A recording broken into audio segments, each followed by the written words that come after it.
back to the second ever episode of the BoomFitBros. BoomFitBros. I'm Gus Warden. This is Charlie Lima, and again, he has another C4. They should be paying us for this by now.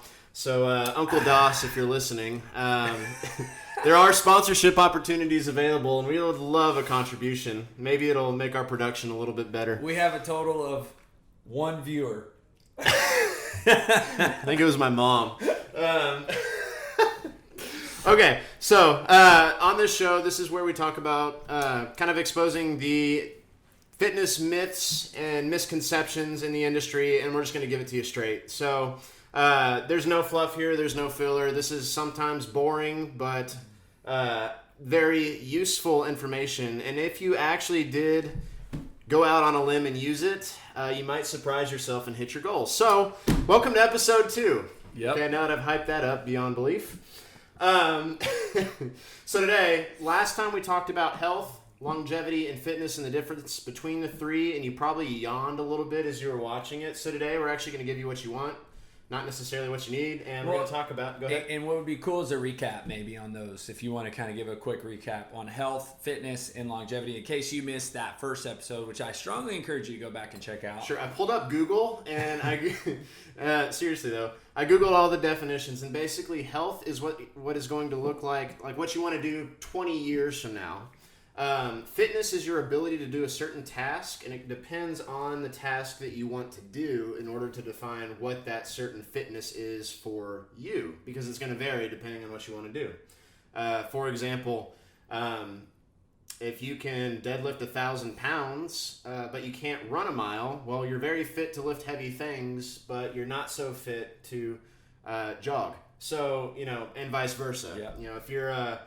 If you're a 105-pound ultra marathoner that can run what's a fast 2-hour marathon, a sub 2-hour marathon, you're probably not going to be able to deadlift 1,000 pounds. So it depends on, it's very task specific. And then longevity is just that. What are you going to do to live a long life? Okay. Yeah. Some of them kind of interplay and intertwine, but they're not necessarily related. And we dive into each one of those big time, so I'd encourage you to go back and check it out. Yeah, give it a watch and subscribe, please. We can't just have my mom watching and subscribing. We need more than that. Love you, Mom. Okay, so today we're going to talk about how to get abs. Okay? Should we take our shirts off for No. this episode? That's a way to get negative views, and I don't even think that's possible on YouTube, but it will be. Maybe that's how we get famous, is like the first negative viewer rating on YouTube. No, I think it's a great place, to start, because, and you dive into this on what you wrote, but that is probably why a lot of people are attracted to working out in the first place. Yep. And is this idea that they want to have a flatter stomach, and abs is, it's that mile mark for them. It's whatever that they think. It's like their big, hairy, audacious goal, But not hairy abs. Okay, no, totally agree.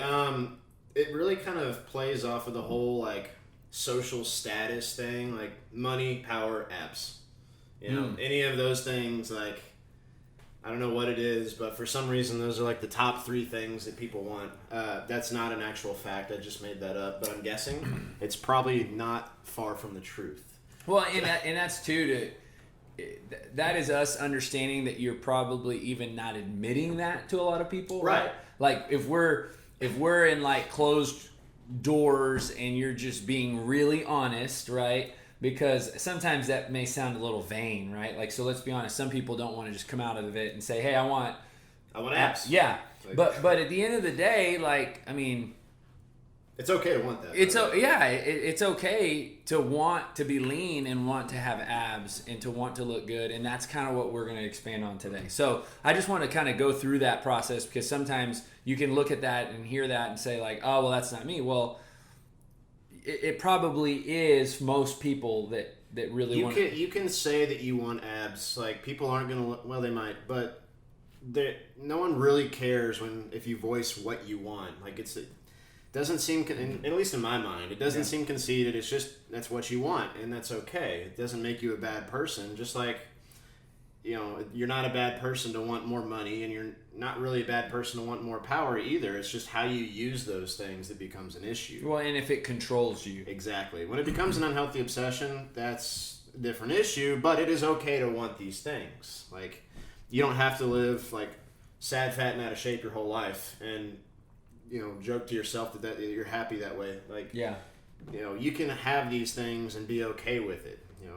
You're not conceited. You're just a normal person that wants nice things. And if you're tuning in, our goal is to provide you with value and answers and wisdom and give you the facts so that if that is something that you want, by the end of this episode, you're going to have a much clearer understanding of how to get that. Yeah, and for example, do not look at the magazine tabloids to figure out how to get abs. Like the 21 day to ab diet or whatever.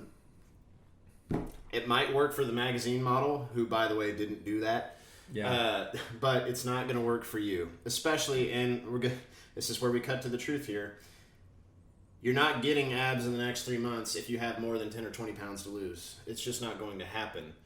And we're probably the only one that will tell you that. And, when you highlighted that here, Gus, I felt like that was really something that it's great to communicate up front, because I think, to be clear is to be kind. Absolutely. And really to be thinking about, okay, so unless you're probably in that 10 to 20 pound away from your goal range, abs are probably not going to happen in the next 3 months. Correct. Not going to happen yet. Yeah. You still, now, if this is discouraging you because you're like, oh, well, I got more than 10 or 20 pounds to lose, I got, a carload of weight to lose. I don't know, but you got to start somewhere. You do. Cliche, but the journey of 1,000 miles begins with a single step or a single pound. I have a lot of clients who will come up to me and they're like, I only lost 5 pounds in the last 2 weeks. And my comment normally is, do you want it back? I mean, that's great. You made progress towards your goal. Keep doing what you've done and you're going to get there eventually. Like, if you keep doing the exact same things you did in those past 2 weeks, you'll get there.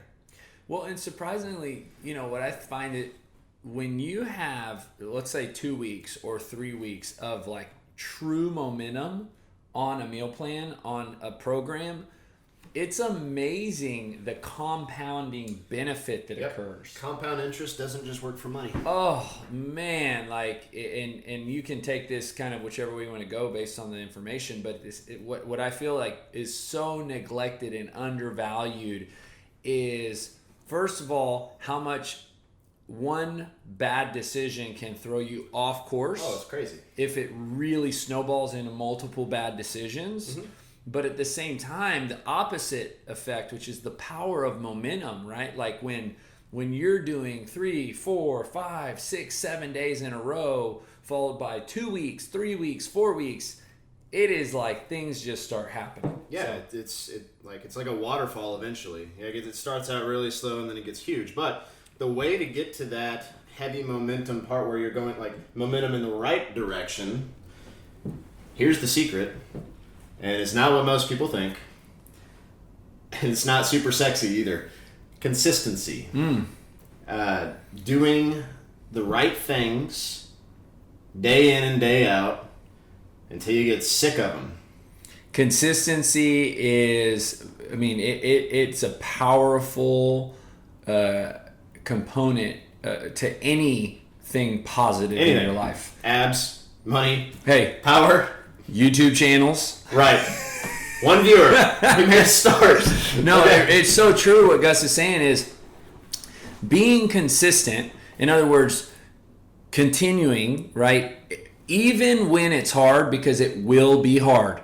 That's the one guarantee that you're going to have is it's going to be challenging. There's going to be days that you don't feel like doing it. There's going to be times that, life gets in the way. That is the only guarantee that you have, is that you're going to want to be inconsistent. Oh, yeah. And it's fighting that flesh. Well, and so something that I've found too, and we're all guilty of this, by the way, is following the next shiny object. Like, is it like a magpie or something, the bird that is attracted to shiny things? It's that's humans. We see the next shiny thing, like the magazine tabloids that say, hey, hey, you too can get abs in 7 days. And we think that is going to actually be require some different thing that the other thing for some reason didn't work for. And really it's like, no, that's going to require consistency, just like the other thing is going to require consistency. When we switch, we're being inconsistent in that original thing. Yeah. People think that there's some big secret that we're all hiding and keeping to ourselves about how to get abs. We're not. There's no secret. It's just doing the right thing and doing it every day.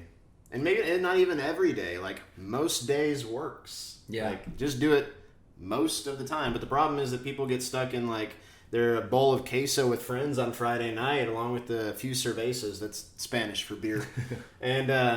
And they let that snowball into a whole bunch of bad decisions. So you start the good momentum and you go into the bad momentum, and then, like, well, there you go. And you're stuck in this hamster wheel of, like, the weekends being the boogeyman, and then... And you know, I confess, like, I'm guilty of it. Like, I totally...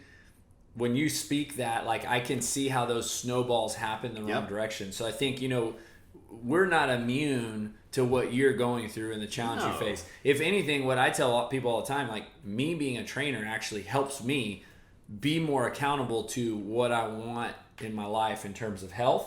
So I can only imagine when you're not a trainer, like when you're not, you know, talking about nutrition, like just doing this episode today, like, makes my accountability go up on how I'm eating, and makes me.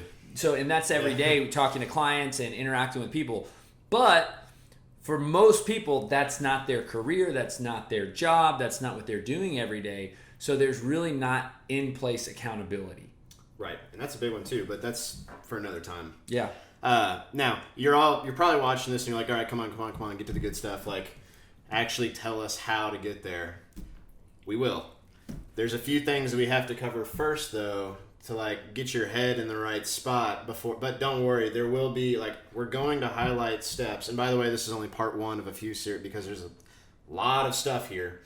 But all that so to be you said, want to keep tuning in. So subscribe. Okay. Otherwise, you won't see it. But there is a point in today's video where we start getting into the really good stuff. You know, the stuff like the right approach to abs. Like, you will walk away after viewing this today with concrete steps on how to uncover your abs for the summer, or how to start your way getting there, maybe for next summer.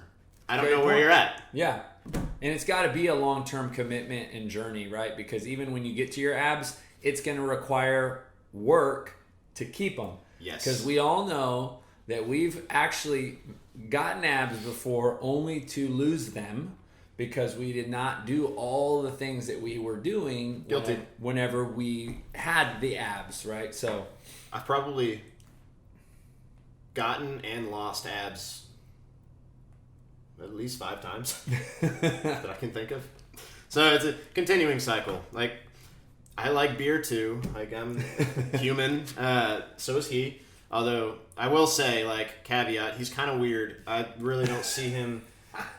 I don't really see him eat anything, like, I don't know, any more unhealthy than, like, a cashew or something. So, but Charlie's kind of the odd man out. I'm probably a little more on most other people's level. I like queso and beer, too. Charlie, I've never seen him eat queso. Actually, that's not true. Well, yes, it is. Once, maybe. And how many years that I've known you? 2014. We're going way off subject right now. I will do that, especially in these first few episodes. Subscribe.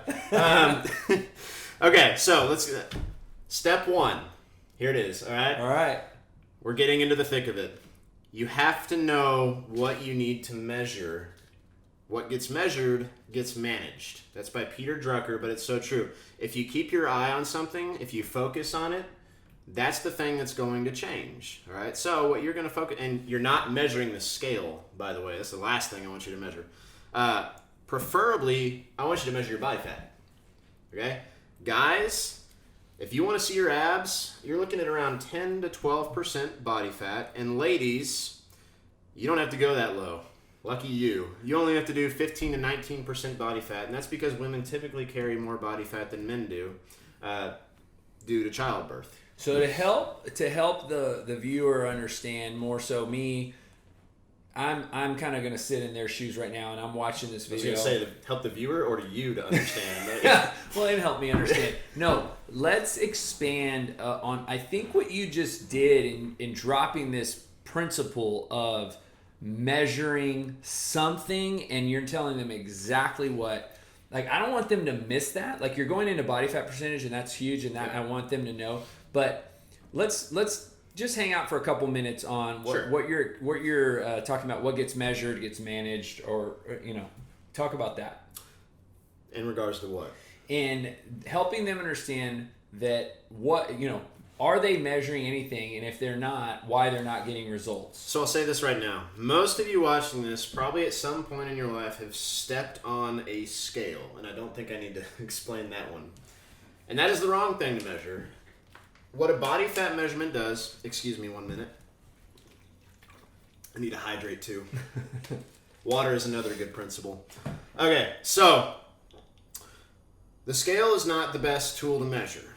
Body fat percentage is, and the reason why is because the scale is only going to show you the amount of stuff sitting on top of it. Like, that's it.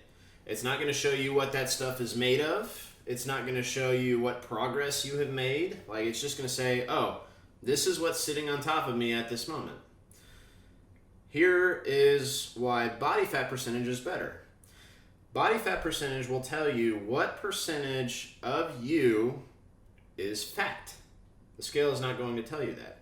I can have two people who weigh the exact same weight, exact same height, but one person's body fat percentage is 30 and the other one's is like 15. The one with the 15% body fat is going to have more lean muscle and is going to look much closer to the way that you want to look, viewers, than the person with the higher body fat percentage. But if you set them both on a scale, it says the exact same thing, and you can essentially, like, if you were just to show me the height, the weight, and that's it, I'm looking at the exact same person. And outside of that, like, you don't want to do that. So let me help you, the viewer, out a little bit, understand what Gus just kind of really broke down. My translator. First of all, measuring something is important, right? If you have any desire to achieve anything, you have to find something to measure. You can't just say, I want abs, or I want more money, or no. You don't want to climb up the ladder and realize you're at the wrong house. So, starting point would be day one, and then whatever that is, 30 days, 90 days, let's just say it's 90 days out. So you're having to track something throughout that process, right, in order to achieve success.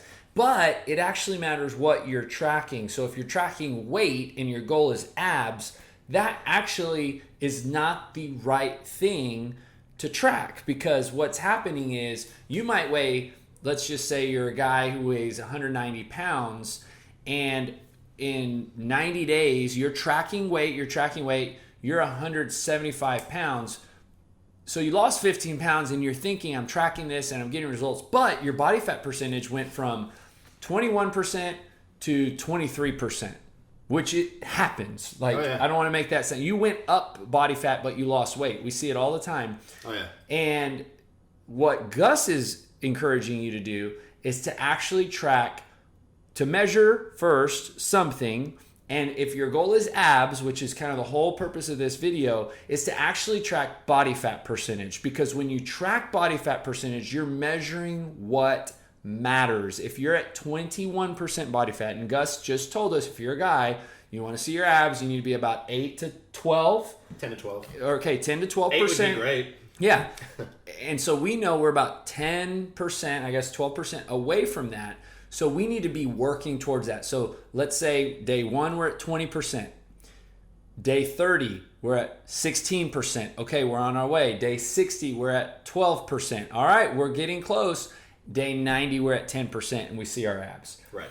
But he would probably encourage even more often, maybe, depending on if you're working. I know Gus, when he works with 6-week challenge people, they're coming in every 2 weeks. And I think what makes those people so successful, on top of the accountability, is they're seeing that information right in front of their eyes every 2 weeks, and they're being encouraged by it. Because maybe the scale didn't give them the affirmation they wanted in terms of how much they weigh, But what if that body fat percentage? Take some of these recent testimonials you've got, man. I mean, they're coming in left and right with how much fat they're losing. I have seen people start their fat loss journey essentially at a certain weight, and they end within 5 pounds of that same weight, sometimes higher, but their body fat percentage is lower.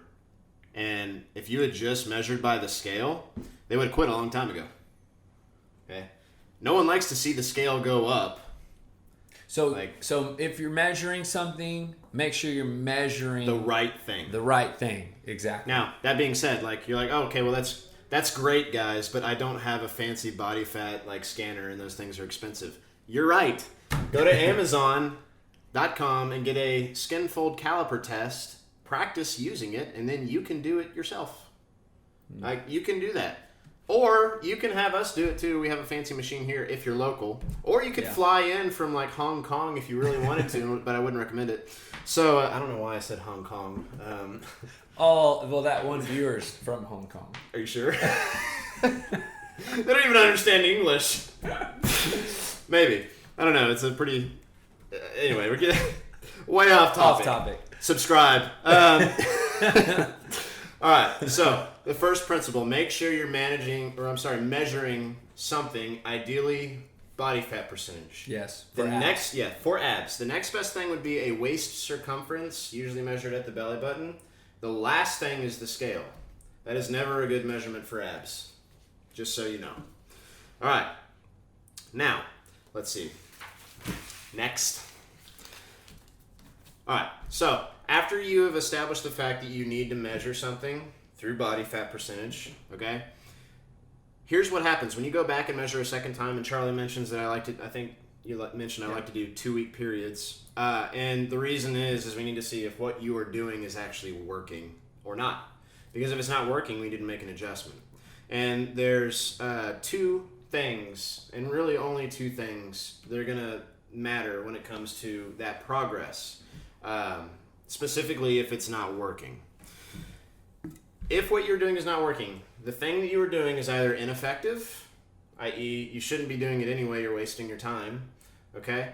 Or B, not consistent enough. You're not doing it regularly enough, okay? So, for example, if you're trying to get abs, okay, and you are sitting there meditating every morning and that's the only change that you make, that's great. I'm sure your blood pressure is going down, but you're not going to see your abs. That is an ineffective thing for abs. All right? You need to stop doing that if you want abs and replace that with something that would actually work. Like, I don't know, stop going to Jack in the Box. That's seriously. I mean, do people still go to Jack in the Box? Whataburger? Chick-fil-A? Well, I guess their tacos are pretty good. Oh. Again, I'm human, and that Gus still goes to Jack in the Box. Probably once a year, but yes, I do. Okay. I eat fast food, guys. And I've got abs. It can be done. I promise. It's not genetics, although it helps. Oh man. But you can have your cake and eat it too. I've never understood that quote, by the way. Why would you get a cake and not eat it? But anyway. Off topic. Usually. Anyway, ineffective or not consistent enough. So. Stop going to Jack in the Box if you do that every day. Okay, once a year is probably fine. That's not going to keep you from getting abs. Every day, that'll keep you from getting abs. All right, those 99-cent tacos are too good to allow you to have abs. It's just true. And then the other one, and we talked about this a little bit before, is not consistent enough. And this is mostly what it is, because 99% of you watching know what to do. We don't have to tell you. But you're not doing it enough. You're just not. And you think, well, every time I ask someone, hey, how's your eating going? You've probably gotten this too. The answer always, I've hardly ever gotten the answer. It's always pretty good. One thing that I hear a lot is when I ask people, if they're hitting, they're stuck, right? And I ask them, okay, well, tell me a kind of a typical day. And they describe to me in their mind what should be a typical day, but not what actually happened. So what I will often encourage them to do is to put it into fitness journaling and then actually show me the data. I want to see the facts, because what happens is, oh, I see that you're doing whatever it is, fill in the blank, every night or every day, or man, that sneaks in there. I see that probably 3 or 4 days in a row. Is that, and sometimes I tell them, like, what is the one thing that if you did that one thing or got that one thing out or changed this one thing that would make the most impact on your diet? That's huge, by the way. Yeah. You don't have to do everything. No, you just have to do like really, it's one big thing. Yeah, and start like that. Just chop a tree down one swing at a time. Like, what is the biggest thing right now that's going to make the most impact on your diet? Yep. Do that one thing consistently, and then reassess. Right, like do the same thing. Okay, now I've changed that thing, and let's attack the next one. Like, here's a big one. Just don't eat out for lunch. Like, most of you can do that right now, and you'll decrease your body fat by several pounds. Like, quick. Yeah. Man, that was a loud snap. I've had a lot of practice. Ow. Oh. We picked The that other up on one the was mic. better. The other one was better. Yeah, one and done. No, but really, I mean, what is the one thing that if you did that one thing that would make the biggest return on your investment? And here's really what it amounts to. Whatever that one thing is, it's probably going to do this thing, which is another big principle: creating a calorie deficit. In other words, eating less food than you use, than you burn. Stop eating so much is another great way to put it. Like, all diets are effective, by the way. Like, they all work. And by that I mean, like, you just got to pick one and consistency. Stick with it, because all diets are geared to making you eat less food. One of the great lines that I read a long time ago, this is probably closer to when I actually started in the fitness industry, was, and this isn't entirely true, but it gets the idea across, is that the total amount that you eat is the scale weight, and then the quality of the food is the body fat percentage. Not entirely true, but close. Really, the reason why I shared that with you is just to illustrate that how much you eat needs to go down. That's really it. Like, that's really it. That's all you have to do. You can fine tune it and everything else, but that's the one thing that all diets do really well, is make you eat less. And they all work. And and I love how you're presenting that, because there is a lot of truth to what he's saying, and I think that part of your job is to figure out which one works for your lifestyle and what works for your body, because what works for Gus probably won't work for me, and what works for me might not work for you. And so your job, and if you want to call it your mission, lifelong mission, should you choose to accept it, to be completely honest with you, is to take on a journey that's going to help you figure out what is the best way for you to eat. And I think where Gus brings up a great point about calorie deficit is, if I'm really being honest with you, and I want you to understand one thing, is that right now your calories are all over the place. Yep. If you're gut level honest, from Monday to Sunday, you're all over. Like, very few of you actually eat consistently in any way, shape, or form. Like, you could just pause it there. It is as random as you can. So, to better help you understand, I'm going to use an analogy. It is the exact same thing as spending money just because it's there, you want it, you have no system, you just swipe a card, or you basically just buy things, and you have no discipline to know, oh, there's actually you want to build wealth, spend less money than you make. Yep. You want abs? Eat less than you use. And so it's very, but when you're starting to understand this calorie deficit, you have to be consistent. You have to be consistent, and you have to know what you're doing. Yep. It can't be all over the place. You can't. And that's I would almost rather you eat fast food every day, because at least you're consistent. I can actually fix that very easily than I can, all right, you eat fast food 5 days out of the week, and then on the weekends you're good. Actually, usually it's the reverse. But you get my point. Yeah. Like, I would rather you just be all out on one thing and figure out whether that works or not, as opposed to being like so scattered that no one can make sense of it, which is where 99% of people are. Yeah. And so, like, but just to summarize, like, all effective diets do 3 things. They decrease how much you eat, they get you moving, okay? And that's not necessarily a diet, but I added that onto there because it's important. It's a part of it. Okay, and then the third one is promotes muscle gain, or at least not losing muscle. All right? And we're going to talk about more of that later. Which, just because I think it's something to bring up, we do all those things here at BoomFit. Oh, yeah. And so if you're watching and you need help in any one of those areas, give us a call because we can help you with that. We definitely can. And you're thinking, well, I'm not local. Okay, well, sure. Give us a call anyway. We'd love to chat. Yeah. You know, but to summarize, make sure you measure. My notes here. Make sure you create a calorie deficit, and then those other 2 points that I added on at the end. All diets work. Okay, you just decrease the amount. You make sure you move, and then you're trying to promote your muscle gain. But we're actually going to talk about those 3 points on the next episode, so I'm going to leave you hanging a little bit. Yeah. All right. However, so we mentioned like measuring is like tip-top priority to know where you are and where you need to go. We got a special deal for you this week. All right. Ooh. So here it is. In the entire month of June, for those of you who are local, or again, if you want to fly in from Hong Kong, that's fine too.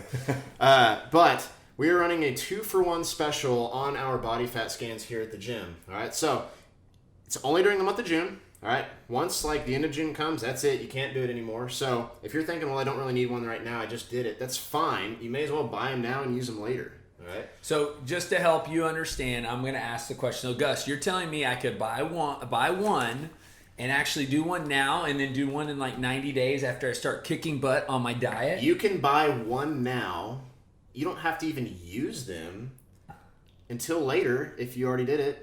But yes, you can. Wow. I mean, it's just fantastic. You really should. Wow. Take advantage of it. How do I take advantage of that? You give us a call, okay? What's our phone number, Charlie? 979-693-3103. Or just drop in. We're at 3200 Longmire Drive. Feel free to come on by. Yeah, you don't have to be a member of the gym to take advantage of that. No, you can come off the street if you want to and say, hey, I saved up money. I'm here. Let's do this. And if you want any help when it comes to better understanding those numbers to work towards a goal, I think we can help you out and do that. We're here to help as well. Yeah. Nonetheless, give us a call or stop on by. Deal lasts through June. Outside of that, that's all I got today. So this is episode 2 of BoomFitBros. We're getting a little bit better, I think. But until next time, guys, I'm Gus. This is Charlie. We'll see you next time. Thanks for tuning in.